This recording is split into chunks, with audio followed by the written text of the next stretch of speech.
Speaker, we mark the 20th anniversary of the despicable on 7/7.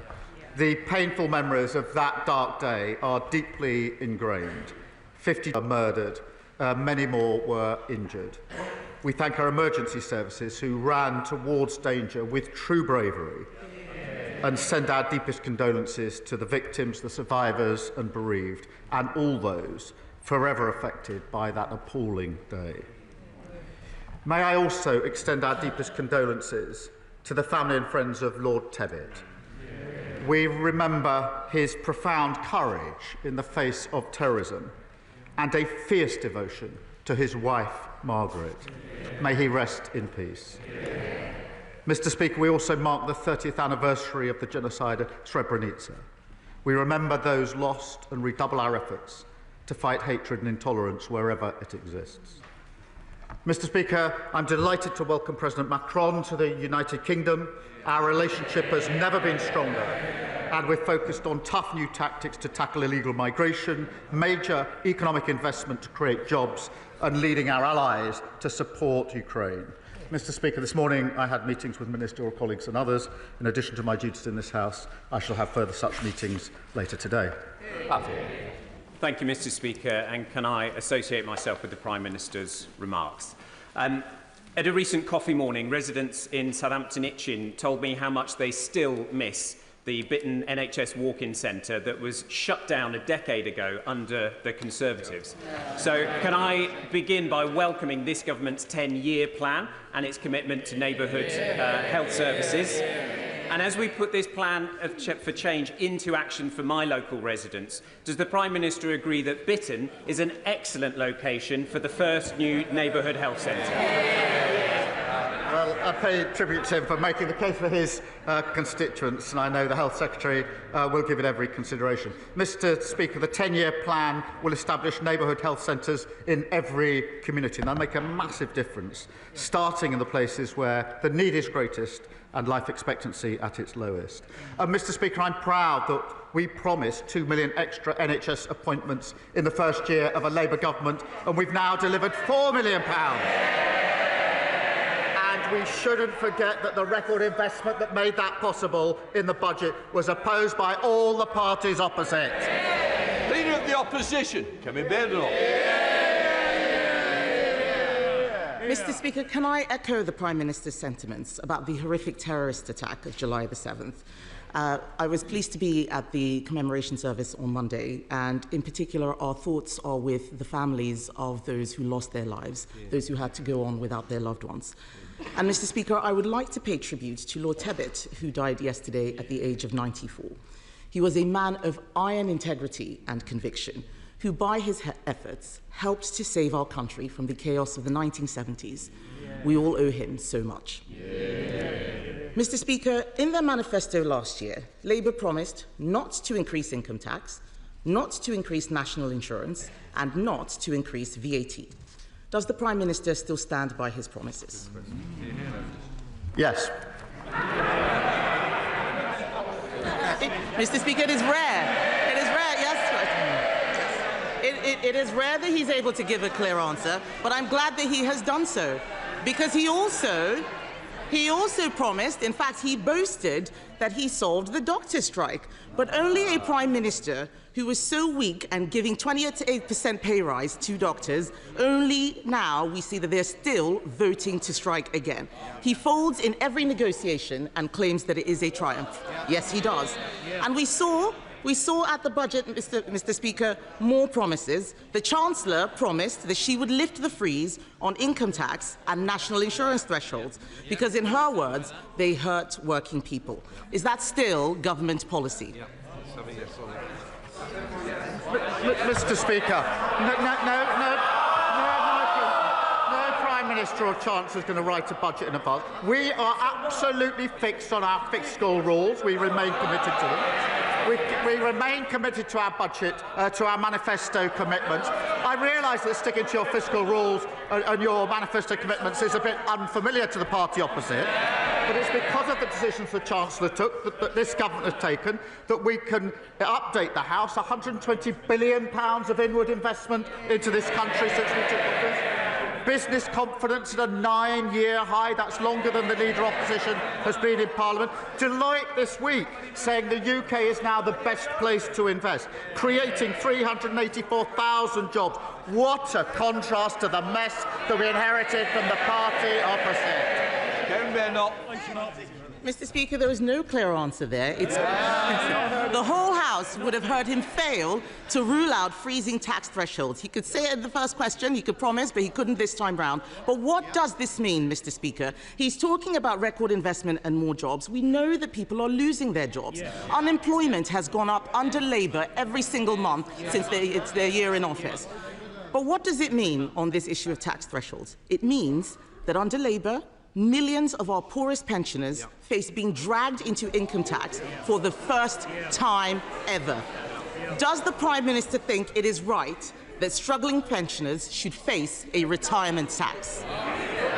Mr. Speaker, for a Prime Minister or Chancellor to say we're not going to write a budget in advance isn't a Labour thing or a Tory thing. Every single Prime Minister and Chancellor says they won't. We will stick to our manifesto commitments. We will stick to our fiscal rules. This is a language they don't understand, which is why I have to... That's what got us into the problem in the first place. And whilst she comes here every week to talk the country down, that investment, record investment, £120 billion, that will be good, well-paid jobs across the country.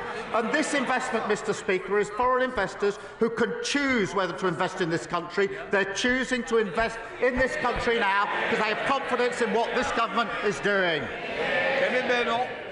Mr. Speaker, investors are fleeing the country. They're fleeing the country.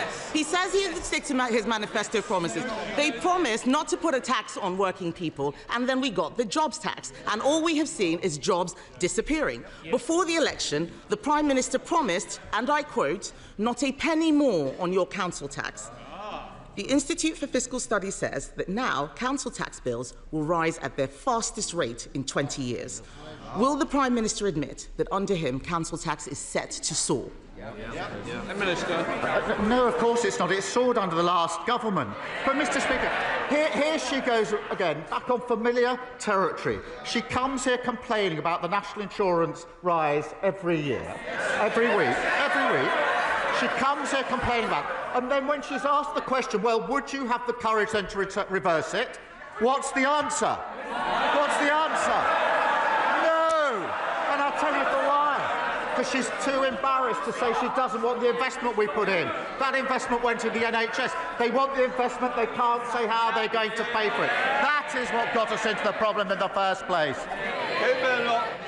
Mr. Speaker, he still doesn't understand, so I'm going to make it very simple for him. This is a mess of his own making. He shouldn't be asking how we would clean it up. The fact is, they raise national insurance through the jobs tax, and that's why they have to put up council tax. The truth is, his catastrophic budget has created a domino effect which he cannot now control. We on this side of the House know that you cannot tax your way to growth. But now he's flirting. They're all muttering, I remember that budget, they were laughing and cheering, they had no idea the mess that they were creating.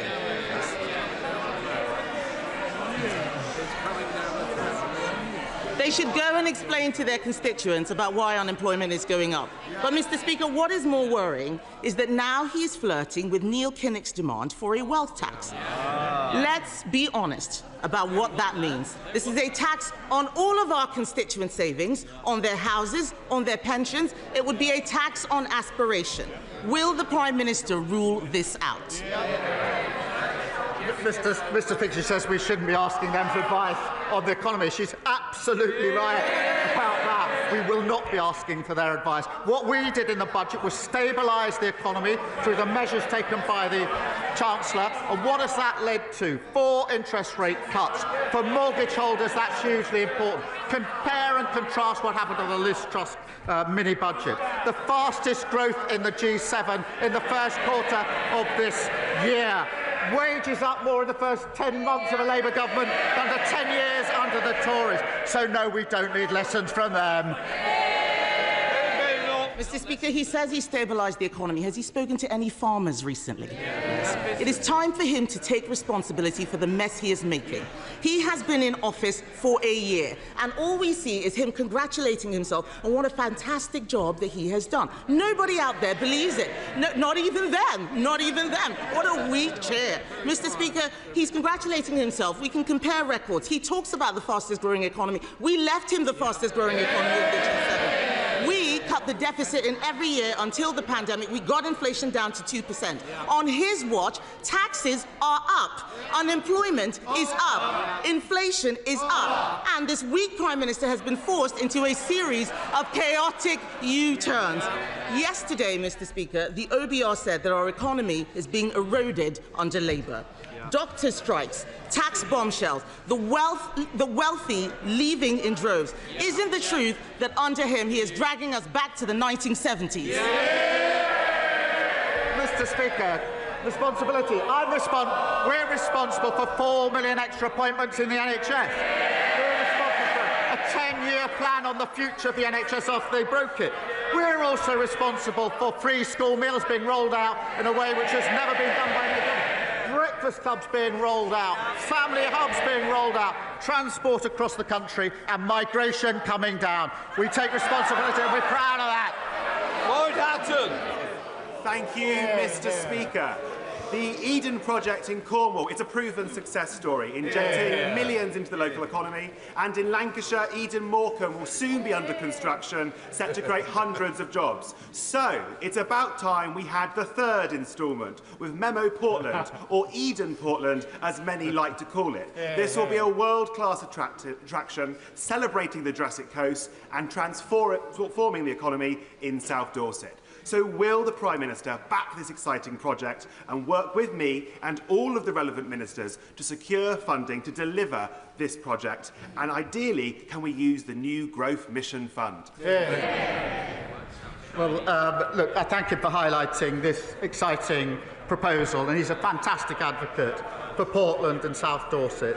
The Eden Portland is a hugely exciting project. I can't confirm funding allocations yet, Mr. Speaker, but our £240 million Growth Mission Fund should support transformative projects that give local leaders real investment to deliver real change. And I know he makes a compelling case in relation to the fund that's been set out.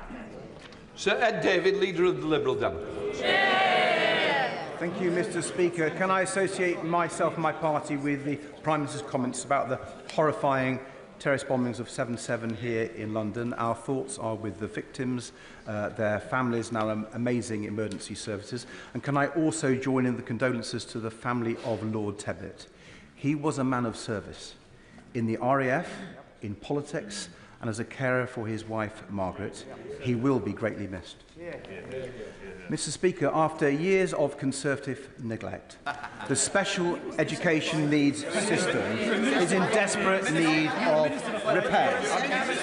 But with parents understandably worried, we already hear Labour MPs planning another rebellion. So can I offer the Prime Minister this? If he genuinely wants to fix the problem and not strip away the rights of children and parents in some cost-cutting exercise, then we have 72 votes to help.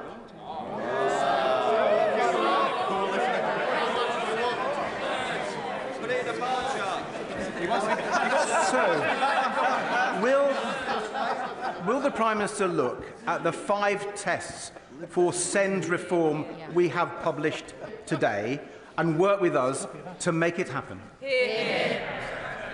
Well, Mr. Speaker, it's telling that when he raises the question of the broken SEND system, they laugh at the back of the Tory boxes. They laugh. That's how seriously they take their responsibility. Absolute shame. But as he knows, every week across the House, people raise this issue with me. I think it's been raised more times than anything else. And everyone knows the system is broken. And again, guess who broke it along with everything else? It doesn't work for parents, and it lets down children. So we do need to reform and change it. That's not about saving money. We've already invested an additional £1 billion into SEND, but it is about creating a new system that truly supports every child. And we're developing proposals. We want to work with parents and teachers to get this right, and I would expect him to welcome that. Sir Ed Davey. Well, I thank the Prime Minister for his reply. We want to work across the House to fix the mess that lay live. We don't want another welfare-style mess this time. We've got to fix this properly for parents and children. Mr. Speaker, the Conservative government badly undermined the security of our borders by ripping up the returns agreement that allowed us to send migrants back to Europe. So I hope the Prime Minister can secure a new returns agreement with France that acts as a real deterrent to stop the boats. And the Conservatives also sent hundreds of millions of pounds to France and got nothing in return. Does the Prime Minister agree that any new funding to the French government must be conditional on them agreeing a returns deal and doing their bit to stop the boats? Mr. Speaker, we're working closely with the French on this issue. We'll only provide funding that delivers for our priorities. We are working closely. We share information to a much greater extent than was the case before. We've got a new specialist intelligence unit at Dunkirk, and we're the first government to persuade the French to review their laws and tactics on the north coast to take more effective action. I'll be discussing this at meetings with President Macron both today and tomorrow. John Slinger. Thank you, Mr. Speaker. In light of recent events, could the Prime Minister update the House on the work of the COVID Corruption Commissioner?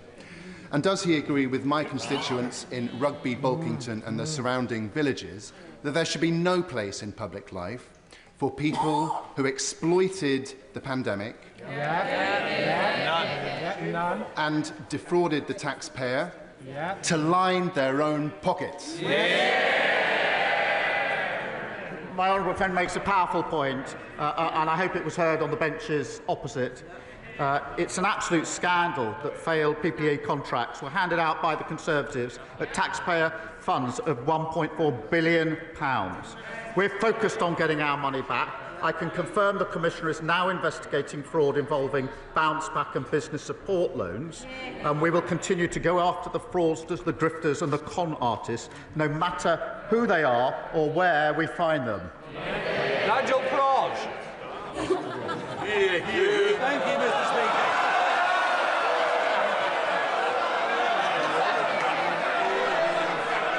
The main reason this country decided into this way. Some of you want to get in a little later. If this takes forever, you won't get in. Nigel Farage. Thank you. The main reason this country wisely voted for Brexit back in 2016, and that included millions of Labour supporters, is because we wanted to take back control of our borders so that we and we alone could decide who comes and settles in our country. Does the Prime Minister understand that that demand today is even greater than it was back in 2016, and that we demand, the country demands, that you say to the French President, will you shut up? Don't be so disrespectful. You say to the French President, we will not accept undocumented males across the English Channel, and that you are not dictated to by an increasingly arrogant anti-Brexit French President.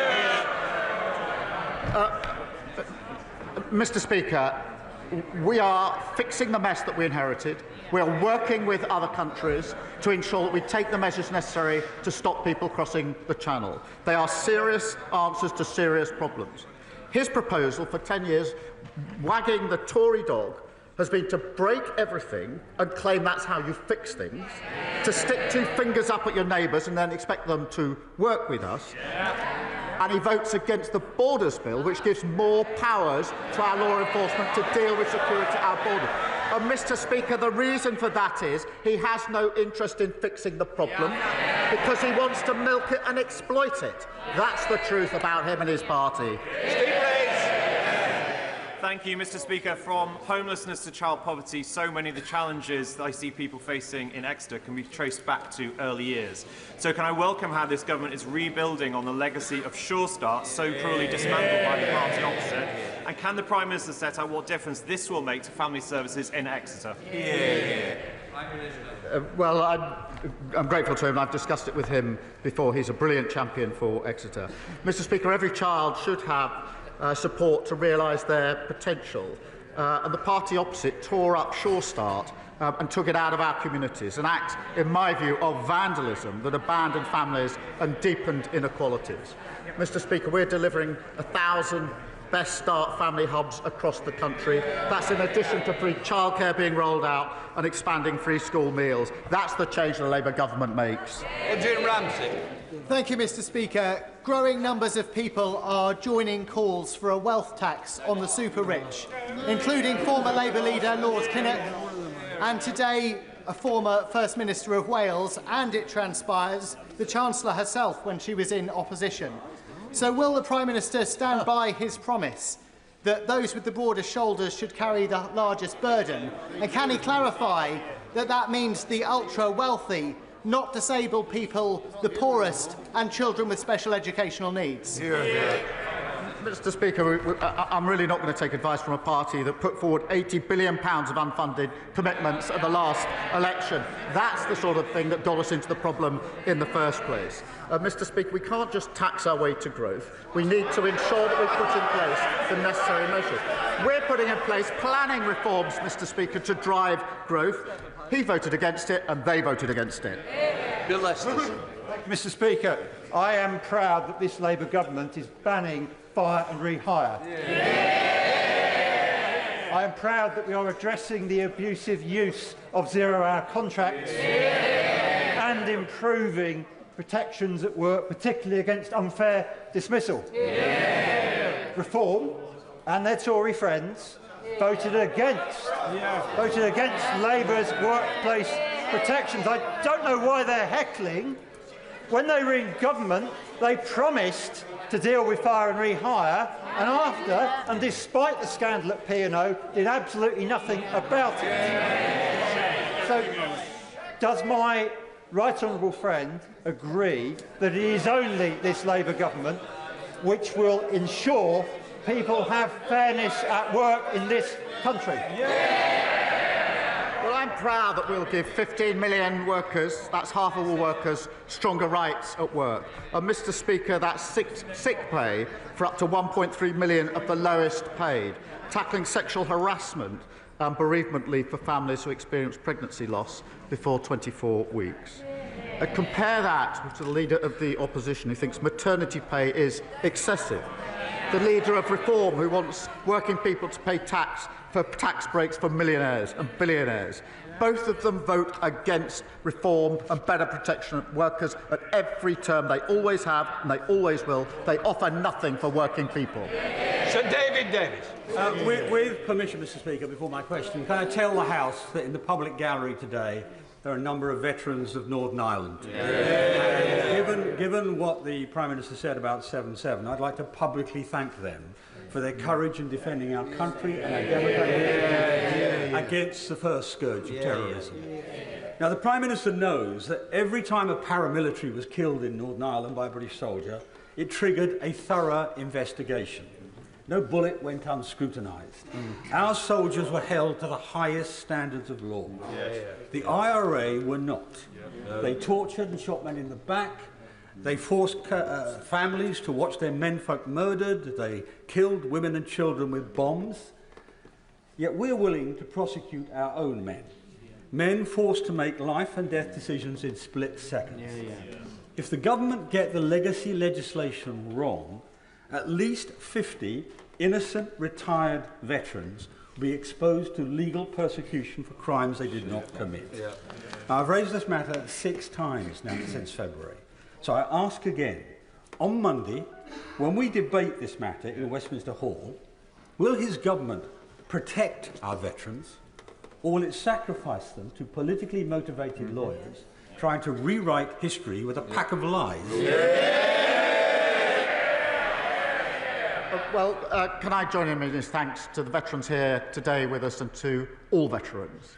And I mean, he knows this is a serious issue, and the outing of his at the end of his question didn't really reflect that seriousness, because the scheme that was set up by the party opposite was found to be unlawful in the courts, and he knows it.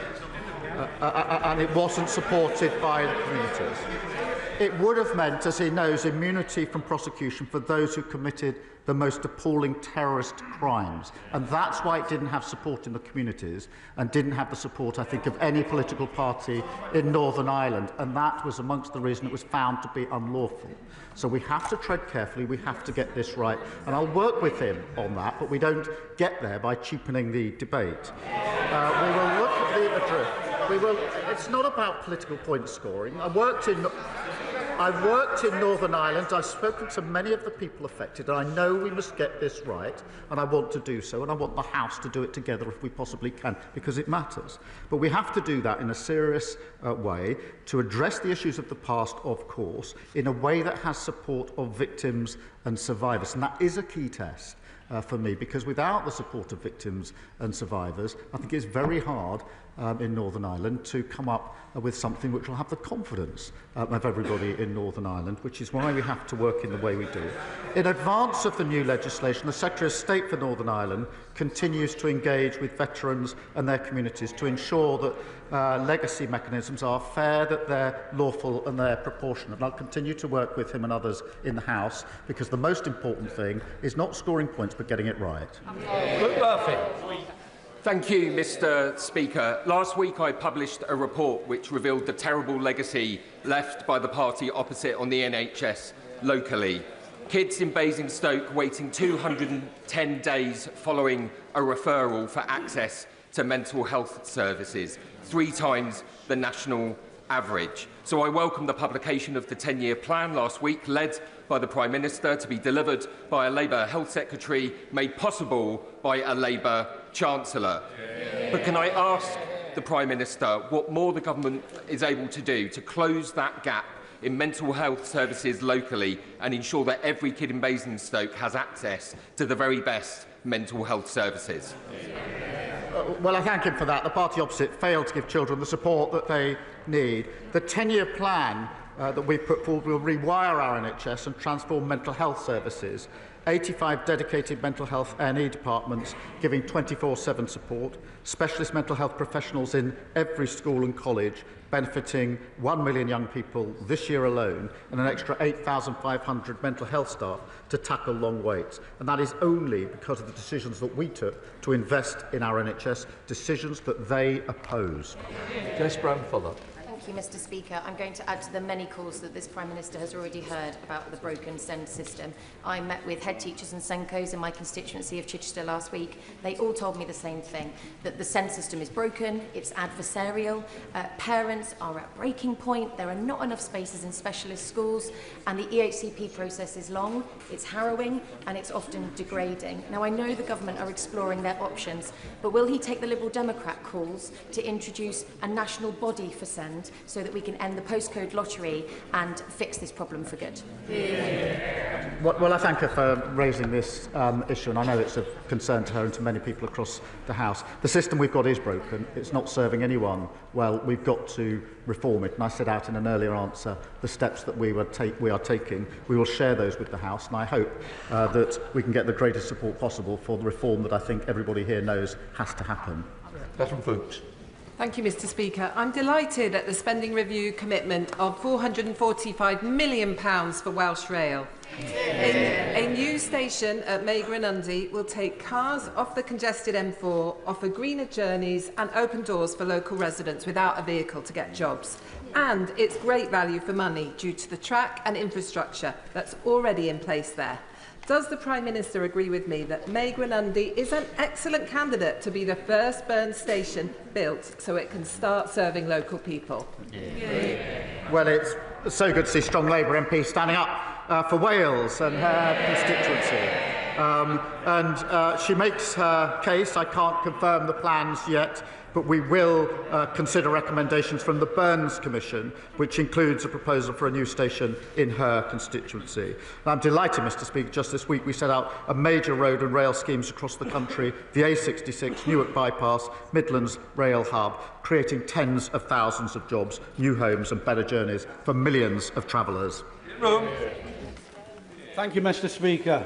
In the past few weeks, I've spoken to 5 people from my rural constituency of North Devon who have been forced to remove their own teeth with pliers or with amateur surgical kits bought online because they are unable to find an NHS dentist.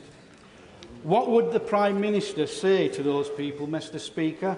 And when will the government banish this dentistry crisis to the history books where it belongs?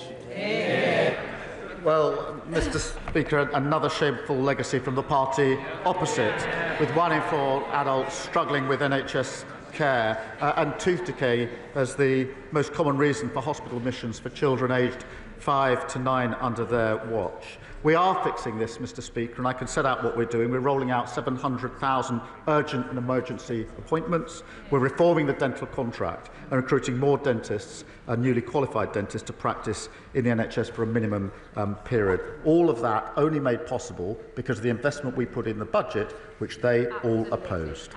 Melanie. Thank you very much, Mr Speaker. Tax evasion, money laundering, illicit goods, illegal working all undermine our high streets like Freeman Street in my own constituency, undermine local business confidence and challenge community cohesion. That's a reality around the country because of the explosion of vape shops, fake barbers, Harry Potter shops, American candy stores. Will the Prime Minister commit to working with his cabinet to bring in a national strategy to tackle the scourges of the high street and restore high street confidence? Well, she's right to highlight this issue, Mr Speaker. In March, we saw a major crackdown against criminals using high street businesses to launder money, and with almost 400 properties securing freezing orders over bank accounts totalling more than £1 million and arresting 35 individuals. There's much more to come, and I thank her for highlighting this really important issue. Sir Ashley Fox. Thank you, Mr Speaker. The Prime Minister was elected on a promise to smash the gangs. He said he would reduce small boat crossings. He said he would close asylum hotels. Why are all these issues going wrong? Mr Speaker, we are fixing the problem that they said they'd take control of borders and they lost it. We're working hard with our allies. We want to bring forward more powers for our law enforcement of the borders through our Borders Bill to give them the powers they need to take the job and deal with it. And what did they do? They voted against. A confected argument. Patrick Hurley. Thank you, Mr Speaker. Tomorrow evening sees the annual National Police Bravery Awards. 3 of the officers nominated this year are 3 of the officers who were first on the scene of the tragedy in my Southport constituency last summer. So will the Prime Minister join me in paying tribute to Sergeant Gregory Gillespie, Constable Luke Holden and PCSO Timothy Parry, who are with us in the gallery today, for their immense bravery in the face of evil. And just like our brave officers will always protect and defend us when we need them to, does he agree with me that this government will always support our brave officers in return? Well, can I start by saying that the thoughts of the whole House, of course, are with the families of those that lost their little girls and all those affected by this terrible incident. I would like to put on record our heartfelt thanks to all of those who responded and those that are with us today: Sergeant Gregory Gillespie, PC Luke Holden, PCSO Timothy Parry. These officers ran towards danger to protect young lives, Mr Speaker. I have met a number of them, and it is truly humbling to see the bravery and professionalism that they brought to their job that day and every day. Southport is a wonderful and loving community. In difficult days, they've shown kindness, empathy and courage. And I'd like to thank my honourable friend for all that he has done in relation to those values as well. Ben Lake. Mr Speaker. My constituent, Mr Brian Buckle, is a victim of a miscarriage of justice. He was wrongfully imprisoned for over 5 years before being exonerated at retrial. Now, Mr Speaker, despite a jury unanimously finding him not guilty of the crimes for which he was imprisoned and the devastating impact this injustice continues to have on him and his family, his application for compensation was denied due to a 2014 change to the law that requires those who have been wrongfully imprisoned to prove their innocence beyond all reasonable doubt. This is an almost impossible hurdle to overcome. And so would the Prime Minister consider meeting with Mr Buckle to discuss his case and lend his support to appeals campaign for fair compensation for those who have been victims of a miscarriage of justice? Well, can I thank you for raising this particular case, which saw a grave miscarriage of justice. In relation to the statutory test for compensation, this has been raised in the House before, and I've undertaken to have a look at it. And I know he's working, I think, with the Minister responsible on the particular case that he raises. Well, Liz. Thank you, Mr Speaker. Can I thank the Prime Minister for leading from the front in promoting the importance of his role as a father and keeping time for family life. I'm delighted that this government in the past week has launched a review into parental leave, and we've started to rebuild the legacy of Sure Start by launching our Best Start family hubs, both things that will make a huge difference to my constituents in Ribble Valley. Can he commit to this parental leave review, creating some truly ambitious outcomes so that we can make the UK not only a world-leading place to live and do business, but also the best place in the world to live a rewarding family life? Well, I think the first full review of parental leave and pay is a landmark moment. The current system is simply out of date and too complicated. 1 in 3 dads don't take paternity leave, often because they can't afford to do so. Mr Speaker, that's a great loss to them and their children. I want parents to be able to give their child the best care and make the system work better for employers. Final question, Cameron Thomas. Thank you, Mr Speaker. Following a week of internal conflict, the Prime Minister should be well prepared if he wants to join me this weekend at the Tewkesbury Medieval Festival, which includes Europe's largest reenactment. Or perhaps next weekend he'll don his leather jacket and turn it up to 11 at the Tewkesbury Live Music Festival, hosted by hospitality venues across the town. Regardless, will he join me in thanking the volunteers and those hospitality venues that make Tewkesbury the unsung nucleus of Gloucestershire's culture? Thank you. Mr Speaker, what an invitation. I'm grateful for the invite to join the medieval festival, but if I wanted to see a load of people stuck in the past and fighting each other, I'd probably go to the next meeting of the Shadow Cabinet. Thank you. That completes Prime Minister's questions. Let the front bench change over.